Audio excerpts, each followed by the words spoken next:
आज हम आपको जिस मंदिर के बारे में बताने जा रहे हैं, उसकी सबसे खास बात यह है कि उस मंदिर को इस तरीके से तैयार किया गया था, जिसके बारे में आज के मॉडर्न टेक्नोलॉजी वाले इंजीनियर सोचकर भी घबरा जाते हैं। उदाहरण के तौर पर मान लीजिए कि आज के वक्त में जब कोई इंजीनियर कोई भी इमारत तैयार करता है, तो उस इमारत को तैयार करने के लिए पत्थर या फिर कंक्रीट के कई टुकड़ों का इस्तेमाल करता है।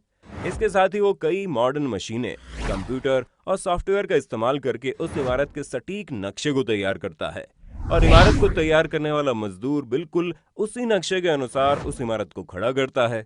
आधुनिक मशीन, कंप्यूटर सॉफ्टवेयर और एक बेहतरीन इंजीनियर होने के बावजूद भी इमारत तैयार होते होते उसमें कुछ न कुछ गलतियां जरूर हो जाती हैं। लेकिन हैरानी की बात तो यह है कि आज से लगभग 1000 साल से भी पहले जब औरंगाबाद के पास मौजूद पहाड़ियों के बीचों बीच इस मंदिर को तैयार किया गया, तो उसे मंदिर के पत्थरों के टुकड़ों से नहीं बल्कि सिर्फ और सिर्फ एक बड़े से चट्टान को काट कर तैयार किया गया। आसान शब्दों में आप ये भी कह सकते हैं कि कैलाश मंदिर पूरा का पूरा सिर्फ एक पत्थर का बना है, उसमें कोई जोड़ मौजूद नहीं है। इसका मतलब यह है कि उस वक्त जो भी कारीगर उस मंदिर को तैयार कर रहे थे, अगर इनसे छोटी सी भी गलती हो जाती तो मुमकिन है उस मंदिर का ढांचा पूरी तरह से बर्बाद हो जाता। जब दुनिया भर के वैज्ञानिकों को इस बात का पता चला तो वे सोचने पर मजबूर हो गए कि आज के वक्त में इतने आधुनिक मशीन और कंप्यूटर का इस्तेमाल होने के बावजूद भी जब गलतियां हो जाती है, तो आज से सैकड़ों साल पहले प्राचीन भारतीयों के पास ऐसी कौन सी टेक्नोलॉजी मौजूद थी कि बिना किसी गलती के इस रहस्यमय मंदिर को तैयार कर दिया, जो सैकड़ों सालों बाद आज भी बिल्कुल उसी तरह से पहाड़ियों के बीच सीना तान कर खड़ा है। इतना ही नहीं, ये घटना साल 1682 की है। ये वही दौर था जब भारत के जमीन पर मुगलों का राज चलता था और उस वक्त यहाँ के अधिकतर जमीन पर औरंगजेब का कब्जा था। ये तो आप सभी जानते हैं कि मुगलों को हिंदुओं के धार्मिक स्थलों और स्थापत्य कला से कितना अधिक चिढ़ थी। मुगलों ने लगभग 3 शताब्दी तक भारत पर राज किया और इस बीच भारत में इतने मंदिरों को तोड़ा जिसकी कोई गिनती नहीं। और इसी सिलसिले में औरंगजेब ने औरंगाबाद के उस कैलाश मंदिर को भी नुकसान पहुंचाना चाहा।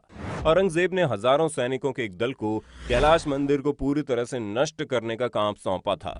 आपको जानकर हैरानी होगी, मुगलों के बीच सैनिक लगातार 3 साल तक इस मंदिर को नुकसान पहुंचाने का काम करते रहे। लेकिन हैरानी की बात यह है कि 3 सालों की मेहनत के बाद भी औरंगजेब अपने नापाक मंसूबों में कामयाब नहीं हो पाया। कई सालों की मेहनत के बाद जब उस मंदिर को कोई नुकसान नहीं हुआ, तो औरंगजेब को यह समझ आ गया कि इस मंदिर को खत्म करना लगभग नामुमकिन है। आखिरकार औरंगजेब और उसके सैनिकों को पीछे हटना पड़ा। ये तो थे इस मंदिर से जुड़े कुछ ऐतिहासिक तथ्य।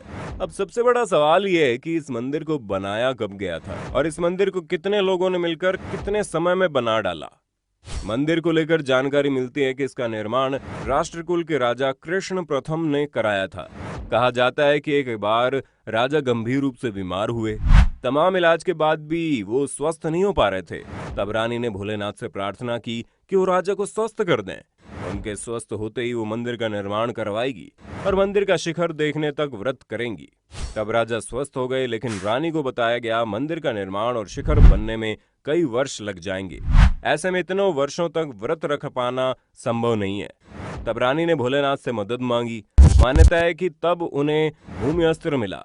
ये महादेव का दिया हुआ ऐसा अस्त्र था जो कि पत्थर को भी भाप बना सकता था। इस अस्त्र का जिक्र ग्रंथों में भी मिलता है।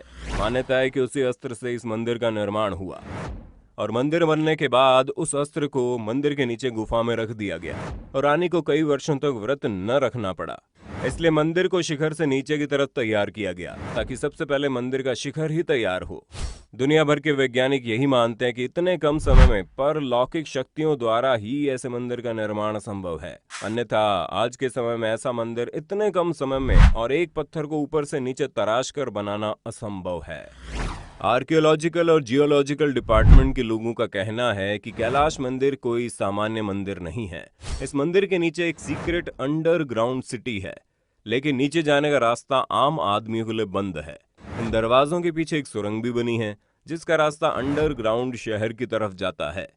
अब हम आगे इस मंदिर के बारे में जिन बातों को बताने जा रहे हैं उसे ध्यान से सुनना। आर्कियोलॉजिस्ट के अनुसार किसी एक बड़े चट्टान को काटकर ऐसा मंदिर बनाने के लिए लगभग 4 लाख टन पत्थरों को काटकर यहाँ से निकाला गया होगा। वहीं दूसरी तरफ इतिहास की कुछ किताबों के अनुसार इस मंदिर को बनाने में उस वक्त लगभग 18 साल का वक्त लगा। इस हिसाब से देखा जाए तो उस वक्त जिन कारीगरों ने मिलकर इस मंदिर को तैयार किया, उन कारीगरों और मजदूरों को हर दिन लगभग 60 टन पत्थरों को काटकर वहां से निकालना पड़ा।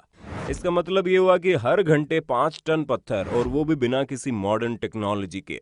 खैर, ये तो हो गई पहाड़ी के उस चट्टान को काट कर पत्थर निकालने की बात। लेकिन कैलाश मंदिर के अंदर जो नक्काशी की गई है और उसके अंदर जो मूर्तियां और खंभे मौजूद है, उस अद्भुत कलाकृति को बनाने में कितना समय लगा होगा, ये सब बातें कैलाश मंदिर को और अधिक रहस्यमय बना देती हैं। क्योंकि आज से कई 100 साल पहले, जब आज की तरह कोई आधुनिक उपकरण नहीं थे, तो केवल कुछ पत्थरों के औजार से इस तरह की भव्य इमारत को कैसे बनाया गया होगा। इस मंदिर से जुड़ी दूसरी सबसे बड़ी हैरानी की बात तो यह है कि मंदिर को तैयार करते वक्त लगभग 4 लाख टन पत्थर को काटकर वहां से निकाला गया था। लेकिन उसके बावजूद भी उस मंदिर से मीलों दूर के रेडियस में वैसा कोई भी पत्थर मौजूद नहीं। ऐसे में सवाल उठने लगा कि उस वक्त के कारीगरों और मजदूरों ने चट्टान को काटकर जो पत्थर बाहर निकाला, वो पत्थर आखिर गए कहां? आपको जानकर हैरानी होगी कि मंदिर के नीचे कई हाथियों का निर्माण किया गया। मान्यता है कि मंदिर पूरी तरह से उन्हीं के ऊपर टिका हुआ है। मंदिर में 100 से ज्यादा पैनल हैं और इनके ऊपर भगवान विष्णु के कई रूप और महाभारत के दृश्यों को चित्रित किया गया है। इस मंदिर की दीवारों पर अलग ही तरह की लिपियों का प्रयोग किया गया है। हैरानी की बात तो यह है कि दीवारों पर लिखे गए अधिकतर चीजों के बारे में आज तक कोई कुछ समझ नहीं पाया।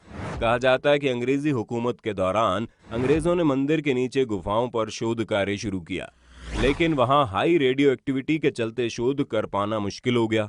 मान्यता है वहां पर भूमि अस्त्र और मंदिर निर्माण में प्रयोग किए गए अस्त्र हो सकते हैं। उस वक्त नाकामयाबी के बाद अंग्रेजों ने ये रिसर्च बंद करके इन गुफाओं को बंद कर दिया। बता दें, आजादी मिलने के बाद भी इन गुफाओं को बंद ही रखा गया है। पुरातत्व विज्ञानियों का मानना है कि इन गुफाओं के आगे भी दूसरी दुनिया हो सकती है, जहां से ये रेडियो एक्टिव किरणें आती है, क्योंकि ये किरणें गुफाओं में किसी एक स्रोत से ही आ रही हैं। दुनिया के सबसे रहस्यमय जगह पर पत्थर काट काट कर खोखला करके मंदिर, खंबे, द्वार, नक्काशी आदि बनाई गई। ये सोचना भी बड़ा रोमांचक हो जाता है कि उस वक्त के कारीगरों के द्वारा इतने अद्भुत डिजाइन और प्लानिंग की गई होगी। इसके अलावा बारिश के पानी को स्टोर करने का सिस्टम, पानी बाहर करने के लिए नालियां, मंदिर, टावर और पुल, महीन डिजाइनों से बनी खूबसूरत छज्जे, बारीकी से बनी सीढ़ियां, गुप्त अंडरग्राउंड रास्ते आदि सब कुछ पत्थरों को काटकर बनाना आज की मॉडर्न टेक्नोलॉजी के भी बस की बात नहीं। तो दोस्तों, आपने देखा हमारा प्राचीन भारत कितना उन्नत है। हमारे वेदों से लेकर शास्त्र तक, हमारी कारीगरी से लेकर नक्काशी नमूने तक, धर्म से लेकर ज्ञान तक, हर चीज के मामले में हमारा प्राचीन भारत आज के मॉडर्न जमाने से बहुत आगे था। ये वजह है कि आज के मॉडर्न इंजीनियरिंग चीजों की खोज आज करते हैं। हमारे वेदों में उनका जिक्र आज से हजारों साल पहले ही किया जा चुका है।